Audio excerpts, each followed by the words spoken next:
आप देख रहे हैं वासुदेव ब्रेकिंग न्यूज़। जैसा कि आप जानते हैं कि मलिक अहमद खान साहब स्पीकर हैं पंजाब असम्बली के। उन्होंने पाकिस्तान तहरीक इंसाफ के 26 अरकान असम्बली की जो है वो रुकनीत मुअत्तल की हुई है, उनके ऊपर पाबंदी आयद की गई है। और फिर उसके बाद उन्होंने एक कदम और आगे गए और इलेक्शन कमीशन के दफ्तर भी पहुंच गए इनको डी लिस्ट कराने के लिए। इस पर फवाद चौधरी साहब का ये कहना है कि ये सिर्फ एक पॉलिटिकल स्टंट है और मरीम नवाज़ की खुशनुदी हासिल करने के लिए किया गया है। इससे ज़्यादा वो कुछ भी नहीं कर सकते, क्योंकि अगर अरकान असम्बली जो है वो आर्टिकल 63A की अगर कोई खिलाफ वर्जी करें तो कार्रवाई बनती है, लेकिन हल्ला गुल्ला करने पे या शोर शराबा मचाने पर कोई कार्रवाई नहीं हो सकती। और इसके बाद फिर साबिक वज़ीर आज़म रह चुके हैं शाहिद खाकान अब्बासी साहब, उन्होंने कहा कि जो अरकान असम्बलियों के खिलाफ यानी सूबाई असम्बली के जो अरकान हैं 26 पाकिस्तान तहरीक इंसाफ के, इनको जो डी लिस्ट कराने के लिए इलेक्शन कमीशन पहुंचे हैं यानी मलिक अहमद खान साहब, तो सबसे पहले तो इन्हीं को डी लिस्ट करना चाहिए। कि ये क्या बात हुई कि जमहूरियत में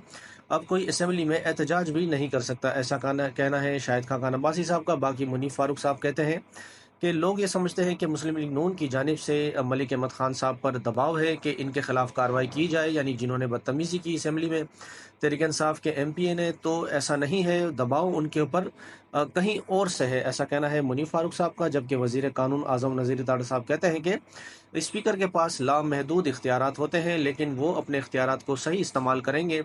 और अगर किसी रुकन ने जो है वो कोई बदतमीज़ी की है तो उनके खिलाफ कार्रवाई होनी चाहिए। फिर इसी तरह की बात मलिक अहमद खान साहब भी करते हैं। वो कहते हैं कि मुझे अपनी हद का, लिमिट का पता है, मैं कार्रवाई कानून के मुताबिक करूंगा और पूरा पाकिस्तान मेरे इस फैसले को बैक कर रहा है कि मैंने इन 26 अरकान की जो रुकनीत मुअत्तल की है।